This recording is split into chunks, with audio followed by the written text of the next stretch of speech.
Praise the Lord. Krupa Holy Spirit Fire Power Ministry తరపున మీ అందరికీ శుభాభివందనములు.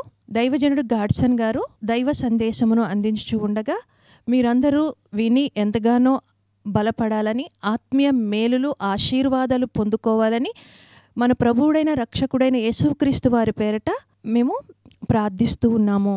Praise the Lord. God bless you to all. మహాపరిశుద్ధుడా, ప్రేమ కలిగిన తండ్రి, గొప్ప దేవా, నీకు వెలకట్టలేని కృతజ్ఞతాస్తుతులు, స్తోత్రాలు, వందనాలు చెల్లిస్తున్నా. రాజా, నీకే సమస్తమైన మహిమ, ఘనత, ప్రభావములు చెల్లిస్తున్నా. ఈ దినమున దేవుడి వాక్యాన్ని వీక్షిస్తున్నటువంటి ప్రతి బిడ్డతో కూడా నీవు మాట్లాడు నాయనా. నీవు మాట్లాడితే నాయన గొప్ప కార్యాలు జరుగుతాయి ప్రభా. నువ్వు మాట్లాడితే నాయన సమాధానము, నువ్వు మాట్లాడితే ధైర్యం, నువ్వు మాట్లాడితే దీవెన, నువ్వు మాట్లాడితే ఘనత. నీ మాట చొప్పున మేము లోబడినట్లుగా నా తండ్రి ఇది ఆస్తుని సిలువ చాటున మెరుగుపరిచి ఒక ప్రత్యేకమైన రీతిలో ప్రభా నీవు మాట్లాడండి. వాక్యం వింటున్న ప్రతి బిడ్డ జీవితంలో దేవుడి ఉన్నతమైన దీవెనలను కుమ్మరించమని ప్రార్థన చేస్తూ సమస్తమైన మహిమ నీకే చెల్లిస్తూ యేసుక్రీస్తు నామములో ప్రార్థించి వేడుకొని దీవెనలను పొందియున్నాము తండ్రి. ఆమెన్. దేవాది దేవునికే సమస్తమైన మహిమ కలుగునుగాక. ప్రియదేవుని బిడ్డలారా, సో ఇవి వాక్యం వీక్షిస్తున్నటువంటి దేవుని ప్రియ బిడ్డలందరికీ కూడా ప్రభువైన యేసుక్రీస్తు నామములో శుభాభివందనములు తెలియజేస్తున్నాను. దేవుడు మిమ్మల్ని మెండుగా దీవించునుగాక. దేవుడి మనసులో ఒక అద్భుతమైన ఆలోచన ఉంది ప్రియదేవుని బిడ్డలారా. ఆ ఆలోచన ఏంటో ఈరోజు నేను మీతో పంచుకోవాలని ఆశ కలిగి ఉన్నాను. నిజంగా అది దేవుడు తను కొన్నటువంటి, తన రక్తం ఇచ్చి, తన ప్రాణం ఇచ్చి కొన్నటువంటి వ్యక్తుల జీవితంలో అది నెరవేర్చబడాలి అని, తన బిడలుగా మనం భూమి మీద ఉన్నప్పుడు ఆయన చిత్తము మన జీవితంలో జరగాలని, మన జీవితం ద్వారా దేవునికి మహిమ కలగాలని, నా బిడ్డలు ఈ భూమి మీద ఒక ప్రత్యేకమైన రీతిలో ఉండాలి అని దేవుడి కోరిక. అదే దేవుడి ఆలోచన, అదే దేవుని తలంపు. ఏంటి తెలుసా ప్రియదేవుని బిడ్డలారా? తన బిడ్డలు ఎంతో పరిశుద్ధంగా ఉండాలని దేవుడి ఉన్నతమైన ప్రణాళిక.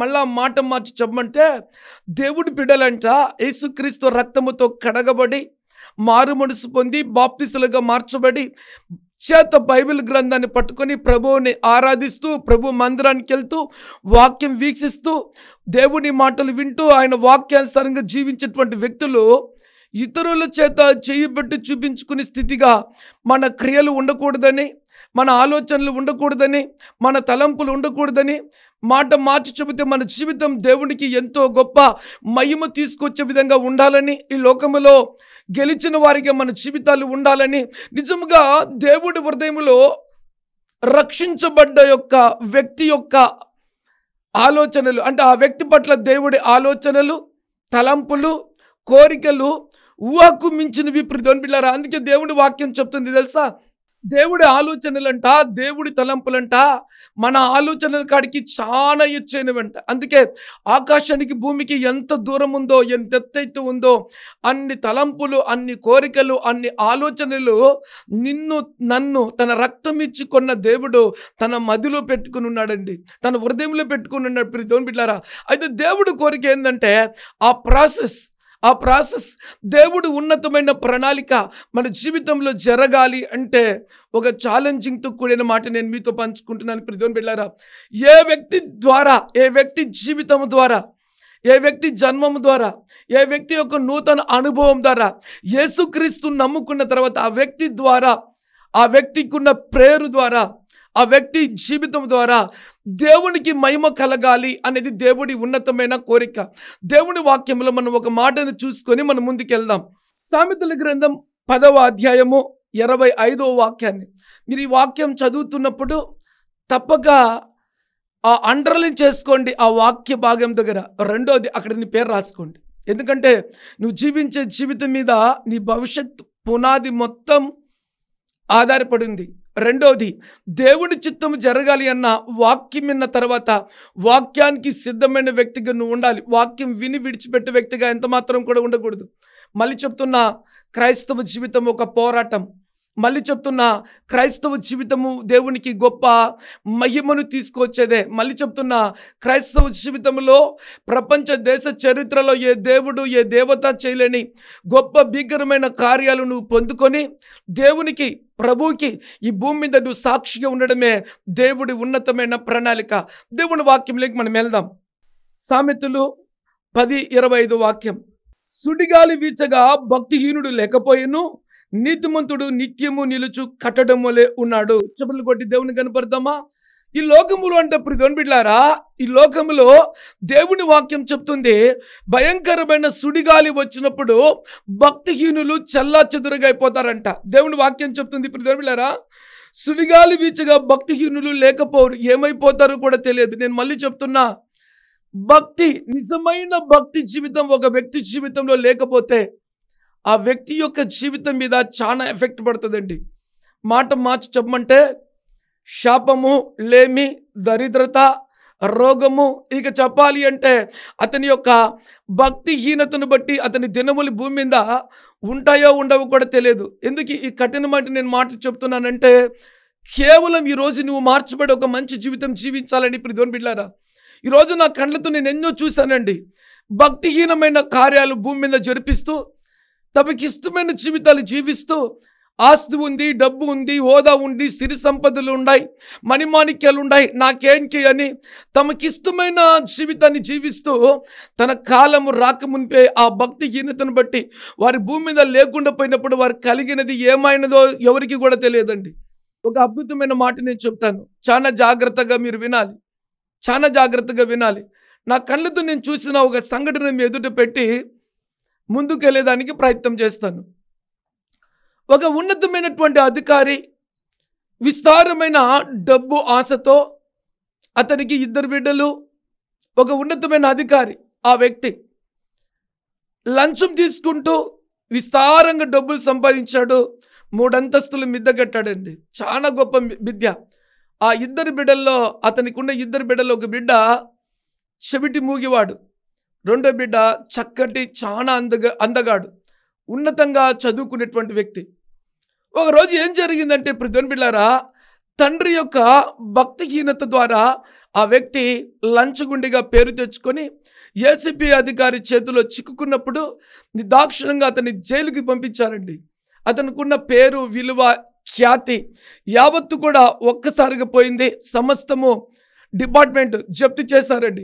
అయితే రెండవ విషయం నేను మీతో పంచుకోవడం ఏంటి తెలుసా ప్రియమైన బిడ్డలారా, ఉన్నతమైన చదువుకుంటున్నటువంటి తన బిడ్డ, తన కుమారుడు ఏమన్నాడంటే, నా తండ్రికి ఇంత భయంకరమైన పరిస్థితి కలిగింది అని తను ఒక భయంకరమైన నిర్ణయం తీసుకొని సూసైడ్ చేసుకున్నాడండి, చనిపోయినాడు. ఇక అతను కష్టపడి సంపాదించిందంతా కూడా ఎంతో ఎంతో ఎంతో భక్తిహీనతతో, మళ్ళీ చెప్తున్నా, ఎంతో మంది దగ్గర లాక్కున్న డబ్బు, ఎంతో మంది దగ్గర పిక్కున్న డబ్బు, ఎంతో మందిని బాధ పెట్టి తన సొత్తుగా తన ఆస్తిని పెంచుకున్నాడు. తన బిడ్డలకు ఉంటుందిలే అనుకున్నాడు.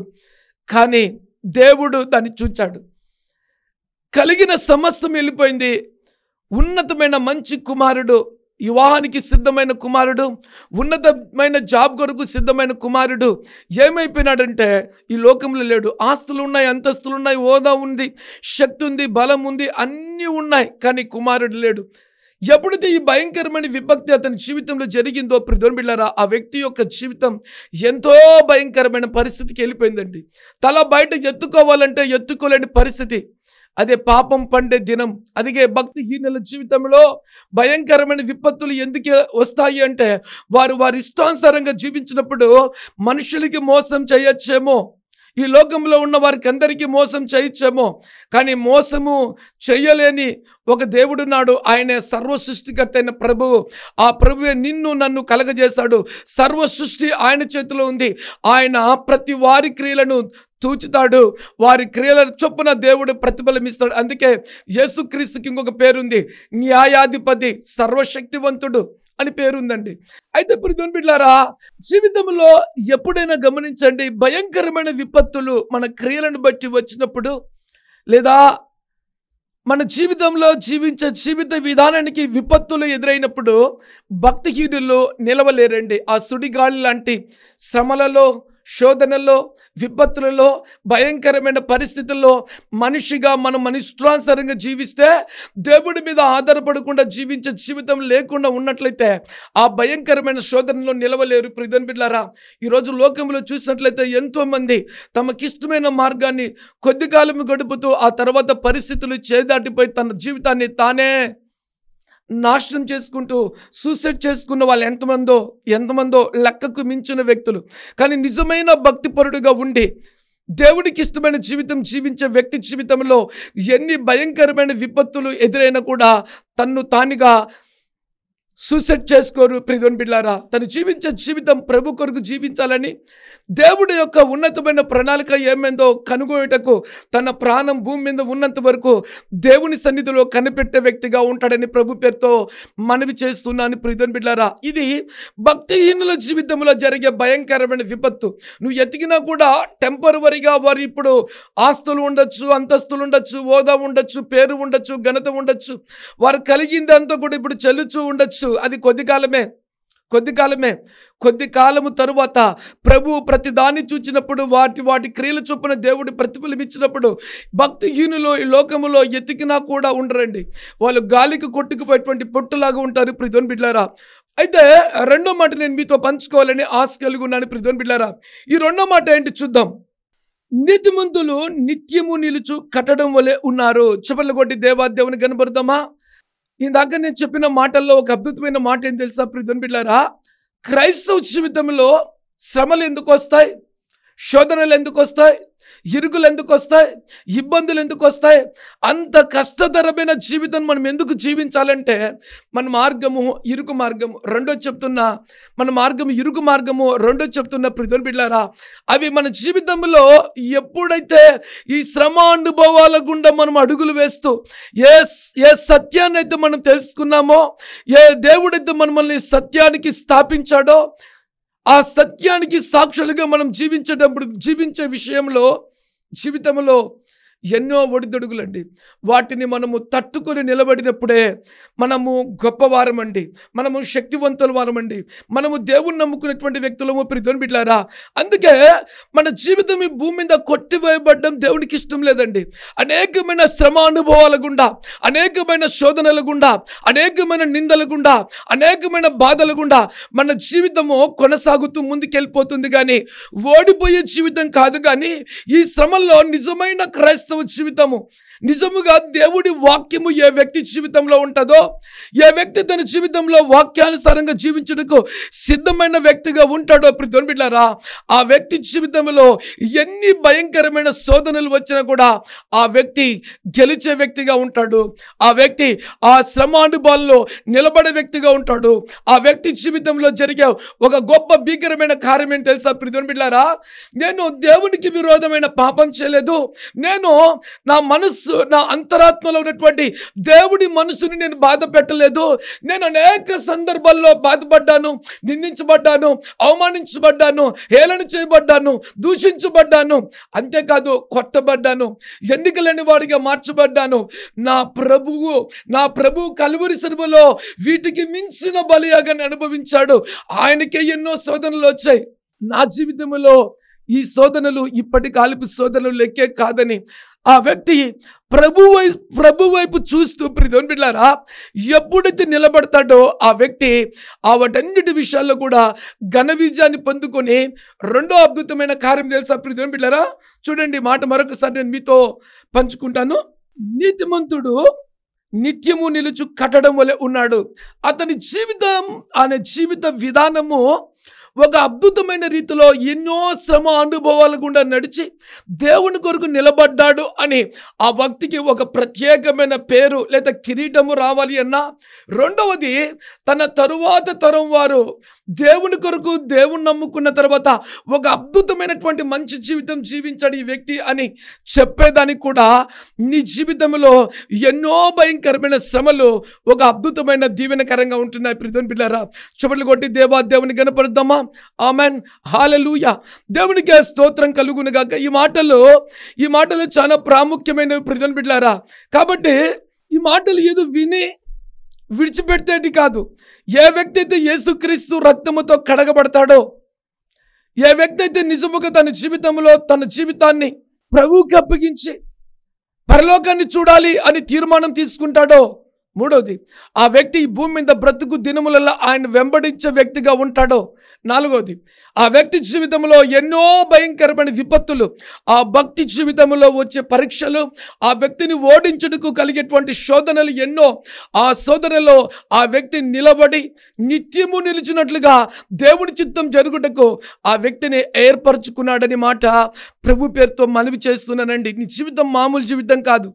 మళ్ళీ చెప్తున్నా, నీ జీవితం ఈ లోకంలో జీవించి ఏదో అయిపోయింది, ఇక నా కాలం అయిపోయింది, నా పిల్లలకు పెళ్ళిళ్ళు అయిపోయినాయి, ఉద్యోగం వచ్చింది, ఇండ్లు కట్టుకున్నా, ఆస్తులు వచ్చినాయి, లేకపోతే ఇక నా పెళ్ళి అయిపోయింది, లేకపోతే ఇక ఇంకొకటి జరిగింది, ఇక నా జీవితం అయిపోయింది అనుకుంటే కాదండి. నీ జీవితం అయిపోలే. ఇవన్నీ జీవితంలో ఒక భాగాలే. నీ జీవితం ఏంటి అంటే, ఈ భూమి మీద నువ్వు చనిపోయిన తర్వాత నీ సాక్ష్యం చనిపోకుండా నువ్వు ఏ మార్గములో ఆ నీతివంతుడైన యేసుని వెంబడించావో, ఆ నీతివంతుడైన యేసుని మార్గములో రాత్రింబగళ్ళు నడుస్తూ ఎన్ని భయంకరమైన విపత్తులు వచ్చినా వాటిలో నువ్వు ప్రభువును ఎరగను అని బంకకుండా నీతిమంతుడిగా, యథార్థవంతుడిగా, సత్యవంతుడిగా ఈ లోకములో లోకపు క్రియల నుంచి ప్రత్యేకించబడిన వ్యక్తిగా, లోకానికి నువ్వు సిలువ వేయబడిన వ్యక్తిగా, ఈ మాట మళ్ళీ చెప్తున్నాను, లోకములో నువ్వు సిలువ వేయబడిన వ్యక్తిగా, యేసు ప్రభు సిలువ వేయబడ్డాడు. అయితే నువ్వు లోకంలో లోకానికి నీకు లోకానికి విరోధముగా నీవు కూడా సిలువ వేయబడ్డావు అనేటువంటి ఒక ఆలోచన కలిగి ఈ లోకములో చచ్చిన వాడిగా బ్రతుకుతూ క్రీస్తు కొరకు ఒక సాక్షి జీవితంగా ప్రభు కొరకు జీవించువాడిగా, ప్రభువుని వెంబడించువాడిగా నువ్వు ఎప్పుడైతే మార్చబడతావో నీ జీవితము చివరి క్షణం వరకు ప్రియమైన బిడ్డలారా దేవునితో నడిచే మార్గమే ఒక అద్భుతమైన జీవితము. అందుకే దేవుడి వాక్యం చెప్తుంది, ఈ ప్రవచన వాక్యము బైబిల్ గ్రంథాన్ని పట్టుకున్న ప్రతి వ్యక్తి జీవితంలో నెరవేర్చబడాలండి. ఒకవేళ క్రైస్తవుడైనప్పటికీ కూడా భక్తిహీనత లాంటి పరిస్థితి నీ జీవితంలో ఎదురైనట్లయితే ఈ లోకంలో ఎదురయ్యే ఎన్నో భయంకరమైన శ్రమ అనుభవాల్లో నువ్వు నిలవలేవండి. గాలికి కొట్టుకుపోయే పొట్టు వల్ల ఉంటావు. అందుకే యేసుప్రభు అన్నాడు, చాట అతని చేతిలో ఉంది, ఆ చాటతో ఆయన ఇలా చెరిగినప్పుడు గింజలు మాత్రమే ఉంటాయి, కానీ పొట్టంతా కూడా వెళ్ళిపోతుంది. భక్తిహీన లాంటి నటించే జీవితం దేవుణ్ణి సంతోషపెట్టలేదు. మళ్ళీ చెప్తున్నా, నిన్ను నువ్వు బాగును చేసుకోలేవు. ఎందుకంటే నువ్వే నాశనం చేసుకునే వ్యక్తివి, దేవుని బాధ పెట్టే వ్యక్తివి, క్రైస్తత్వాన్ని దెబ్బతీసే వ్యక్తివి. నీ కుటుంబాన్ని కూడా నీ తర్వాత నీ నుండి దీవెనలైతే రావు, కానీ దేవుని వాక్యం చొప్పున మాట్లాడాలంటే ఒక వ్యక్తి దేవుని వాక్యానికి విరోధముగా జీవించి 3-4 తరములు, దేవుని వాక్యం చెప్తుంది ఆ వ్యక్తి చేసిన పాపం 3-4 తరములు తన పిల్లల మీదకి కుమ్మరించిపోయే వ్యక్తిగా ఉంటావు. కానీ 1000 తరములు దేవుడి వాక్యానుసారంగా నువ్వు జీవించి 1000 తరములు దీవెనని బిడ్డల మీదకి కుమ్మరించే ఒక తల్లిగా, తండ్రిగా ఉండవు. ఎందుకు? కారణం నీ భక్తిహీనతను బట్టే నీ బిడ్డలు ఒక నిజమైనటువంటి దేవుని ఎరిగి పరిశుద్ధులుగా, నీతిమంతులుగా ప్రభువుని వెంబడిస్తూ నీతి మార్గంలో నడుస్తూ దేవుడు నీకు ఇచ్చిన గొప్ప పిల్లలుగా, దేవునికి మహిమ తెచ్చే పిల్లలుగా, కుటుంబానికి పేరు తెచ్చే పిల్లలుగా, నీ బిడ్డలు నివసించున్న చోట పేరు తెచ్చే బిడ్డలుగా, ఉద్యోగం చేస్తున్న చోట పేరు తెచ్చే బిడ్డలుగా ఉన్నట్లయితే ప్రభువుకి మహిమ. అలా పెంచినట్లయితే నీ సంతానము నీతిమంతుల సంతానం లిస్టులో చేర్చబడుతుంది. గట్టిగా చెప్పలు కొట్టి దేవుని కనపడదామా? ఆమేన్, హల్లెలూయా. అయితే దేవుని వాక్యం చెప్తుంది, ప్రియమైన బిడ్డలారా, నీతిమంతుడు నిత్యము నిలుచు కట్టడం వలె ఉన్నాడు.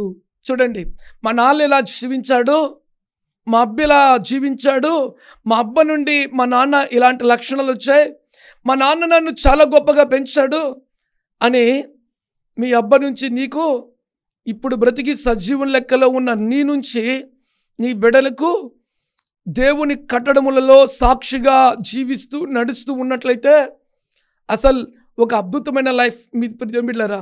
అలా నిలబడాలి అన్న కూడా తన ఆత్మీయ జీవితంలో ఎన్నో భయంకరమైన విపత్తులు ఎదురవుతాయి. వాటిని తట్టుకునే స్టామినా నీకు కావాలి అన్నా అది దేవుడు నీకు అనుగ్రహిస్తాడండి. ఎందుకంటే ఏమో వాక్యము గైకొనడంలో దైవశక్తిని పొందుకుంటావు, వాక్యానుసారంగా జీవించడంలో దేవుడి శక్తి ఎందుకు పొందుకుంటావు. నీ జీవితంలో దేవునికి విరోధమైంది నీలో నుంచి బయటకు వెళ్ళిపోతుంది ప్రియమైన బిడ్డలారా. అప్పుడే నీవు నీతివంతమైన లిస్ట్ అవుట్లో చేర్చబడతావు. ఒక ఛాలెంజింగ్తో కూడిన మాట నేను మీతో పంచుకుంటున్నాను. ఈ వాక్యం ఇంచున్నావు కదా ప్రియమైన బిడ్డ, నా దేవుడు కోరుకునేది ఏం తెలుసా? ఈ వాక్యం ఇచ్చినటువంటి నువ్వు దేవునితో ఎటువంటి మంచి జీవితం జీవించావో అది ఒక ఛాలెంజింగ్తో కూడిన జీవితం నీ బిడ్డలకు, నీ కుటుంబానికి చెబుతూ నాలాగా బ్రతకండి అని చెప్పగలిగిన స్టామినా కలిగిన వ్యక్తివైనట్లయితే నిజంగా నువ్వు ధన్యుడువు, నిజముగా నువ్వు ధన్యురాలివు అని ప్రభు పేరుతో మనవి చేస్తున్నానండి. ఏ ఊరికి మనం బ్రతుకుతున్నాము అంటే ఎంతోమంది బ్రతుకుతున్నారు ఈ లోకంలో, ఎంతోమంది బ్రతుకుతున్నారండి. అలాగే బ్రతుకుతున్నాము అంటే దేవుని ఎరిగి కూడా ఒక ప్రత్యక్షత లేకుండా, ఒక ప్రత్యేకమైన జీవితం లేకుండా మనం మామూలుగా బ్రతుకుతున్నాము అంటే మన గురించి ఎవరు చెప్పుకోరు. బ్రతికినా చెప్పుకోరు, చచ్చిపోయినా చెప్పుకోరు. ఎందుకు చెప్పుకోరు? మన జీవితంలో చెప్పుకోదగ్గ జీవితం మనం జీవించలేదు కాబట్టి, లోక సంబంధంగా మనం పరిగెడుతున్నాం కాబట్టి, మనలో వాక్యానికి విరోధమైన మన జీవితంలో, మనం బ్రతికే జీవితంలో వాక్యానికి విరోధమైనవి ఎన్నో ఉన్నాయి కాబట్టి అవి గుర్తెరిగినా చూచినా వారందరూ కూడా మన గురించి చెప్పుకోరు. నువ్వు ఎప్పుడైతే ఒక రోషం కలిగిన ప్రత్యేకమైన క్రీస్తుతో జీవితం జీవిస్తావో ప్రియమైన బిడ్డలారా, ఆ జీవితమే వారికి సాక్షి ఉంటుందని ప్రభు పేరుతో మనవి చేస్తున్నాను. గమనించండి ప్రియమైన బిడ్డలారా, మళ్ళీ ఒక ఛాలెంజింగ్తో కూడిన మాటను నేను చెప్పుకుంటున్నాను, మీతో పంచుకుంటున్నాను. ఏంటి ఈ ఛాలెంజింగ్తో కూడిన మాట? ప్రతి వ్యక్తి జీవితంలో మెప్పు, ఘనత, ఖ్యాతి, మహిమ, ఖ్యాతి, ప్రతి వ్యక్తి జీవితంలో మెప్పు, మహిమ, ఖ్యాతి ఈ మూడు కావాలని కోరుకుంటారండి. సో ప్రభు కూడా ఏమనుకుంటాడంటే తన మనస్సులో ఉన్నటువంటి అద్భుతమైన ఆలోచన, నా ప్రియ బిడ్డలకు నేను మెప్పునివ్వాలి, మహిమనివ్వాలి, ఘనతనివ్వాలి. ఈ మూడు కూడా ఒక వ్యక్తి జీవితంలో మూడు కిరీటాలు లాంటివి ప్రియమైన బిడ్డలారా. సో ఈరోజు ఒక అద్భుతమైన రీతిలో నా ప్రభు పరిశుద్ధాత్మ దేవుడు మీ మీదికి ఈ మూడు కిరీటాలు పెట్టాలని ఆశిస్తున్నారు. కావలసిన వారందరూ కూడా ఆమెన్ చెప్తారా? అయితే ఈ మూడు కిరీటాలు నీ జీవితంలోనికి రావాలి అంటే ఫస్ట్ మెప్పు, అంటే గొప్ప వ్యక్తి, నిజంగా చాలా ప్రత్యేకించబడిన వ్యక్తి, పేరుగాంచిన వ్యక్తి అని ఆ గొప్ప మెప్పు. అంతేకాకుండా మహిమ, నిన్ను బట్టి దేవునికి, నిన్ను బట్టి నీ కుటుంబానికి ఒక విలువ కలిగే విధంగా నువ్వు జీవించినట్లయితే మూడవది ఘనతకు కొంతమంది మాత్రమే పాత్రులండి. ఒక ప్రత్యేకమైన రీతిలో దేవుడి ఘనతకు నువ్వు ప్రత్యేకించబడిన వ్యక్తిగా నువ్వు ఉన్నావంటే, లేదా నీ జీవితంలో నువ్వు ఘనతకు పాత్రుడిగా ఉన్నావంటే అది మూడు కూడా దేవుడి వాక్యం చెప్తుంది దేవుడి దగ్గర నుంచి నువ్వు పొందుకోవాల్సిందే కానీ మనుషుల దగ్గర నుంచి పొందుకుంటే ఇవి శాశ్వతంగా నీ మీద ఉండవండి. అయితే ఈ మూడు కూడా ఒక వ్యక్తి జీవితంలోకి రావాలి అంటే ఆ వ్యక్తి జీవితంలోకి ఊరికనే ఈ మూడు కూడా రావండి. మళ్ళీ చెప్తున్నా, మెప్పు, మహిమ, ఘనత ఈ మూడు కూడా నీ జీవితంలో ఈ మూడు కిరీటాలు నీ మీదకి వచ్చి అవి నిన్ను గొప్పగా దీవించాలంటే ఊరికినే రావండి. ఏ వ్యక్తి జీవితంలోకైనా కూడా ఈ మూడు రావాలి అంటే ఆ వ్యక్తి జీవితంలో ఒక ప్రత్యేకమైన పరీక్ష ఖచ్చితంగా జరిగి తీరాల్సిందే. అదే ప్రియ దేవుని బిడ్డలారా, దేవునిచే పరీక్షించబడటం. దేవునిచే పరీక్షించబడిన తర్వాత ఈ మూడు కిరీటాలు ఆ వ్యక్తికి ఇవ్వడం జరుగుతుంది. ప్రియ దేవుని బిడ్డలారా, దేవునికి స్తోత్రం కలుగును గాక. ఏంటి ఆ పరీక్ష? అంత గొప్ప మెప్పు, మహిమ, ఘనత నీ మీదికి రావాలి అంటే నిజముగా నువ్వు దేవుణ్ణి నమ్ముకొని వాక్యానుసారమైన జీవితం జీవిస్తున్నావని, నిన్ను దేవుడు నమ్మి, మళ్ళీ చెప్తున్నా, నిన్ను దేవుడు నమ్మి ఈ మూడు ఘనమైన కార్యాలు నీ జీవితంలో జరగాలి. అంతకు ముందు ముందుగా ఒక మాట నీకు తెలియజేసిన తర్వాత రెండో మాటలకి నేను వెళ్ళాలని ఆశిస్తున్నాను. ప్రియ దేవుని బిడ్డలారా, ఈ వాక్యం వింటున్నప్పుడు చాలా జాగ్రత్తగా గమనించండి.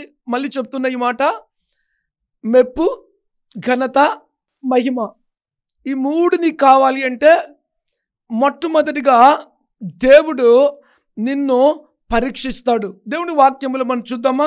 సామెతల గ్రంథం 17వ అధ్యాయము 3వ వచనం, వెండికి మూస తగినది, బంగారంనకు కొలిమి తగినది, హృదయ పరిశోధకుడు యెహోవాయే. ఆమెన్ చెప్దామా?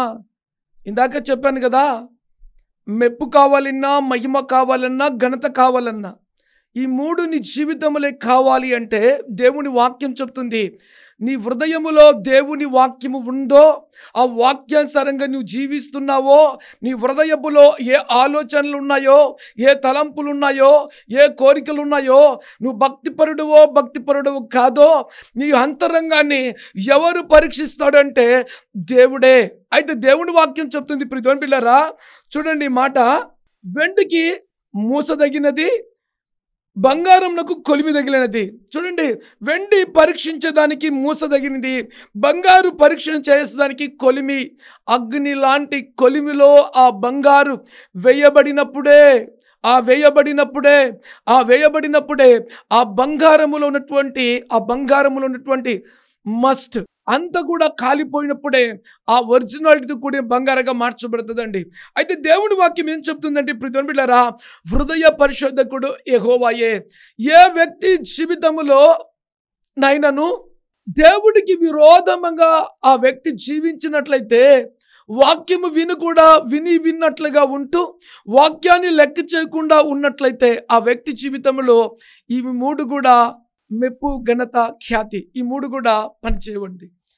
వాక్యం విన్న తర్వాత వాక్యాన్ని హృదయంలో పెట్టుకొని వాక్యానుసారంగా నేను జీవిస్తానని ఒక బలమైన తీర్మానం తీసుకున్న తర్వాత, ఇంకా దేవునికి నీకు విరోధం అనేది నీ జీవితంలో ఏదన్నా ఉన్నట్లయితే అవన్నీ తొలగిపోయేదానికి ఎన్ని భయంకరమైనటువంటి అగ్ని లాంటి పరీక్షలు నీ జీవితంలోకి వచ్చినా కూడా వాటిని తట్టుకొని నిలబడినట్లయితే మళ్ళీ చెప్తున్నాను, నువ్వు నిలబడినట్లయితే నా దేవుడు నా జీవితంలో గొప్ప కార్యం చేస్తాడని నువ్వు నమ్మినట్లయితే, నీ విశ్వాసాన్ని కోల్పోకుండా ఏ రక్షణ అయితే నువ్వు పొందుకున్నావో, ఏ దేవుని కృప అయితే నువ్వు పొందుకున్నావో, ఏ దేవుడి ఆశీర్వాదం అయితే నువ్వు పొందుకున్నావో, ఏ పాపాన్ని అయితే ఒప్పుకొని విడిచిపెట్టావో, ఏ శిలువ యాగం యేసు ప్రభు నీ కొరకు చేశాడని నీవు నమ్మి యేసుని హృదయములో చేర్చుకొని ఆయన మార్గములో నడుస్తున్నావో, దాన్ని విడిచిపెట్టకుండా పట్టుకొని, ఒకవేళ ప్రియమైన బిడ్డలారా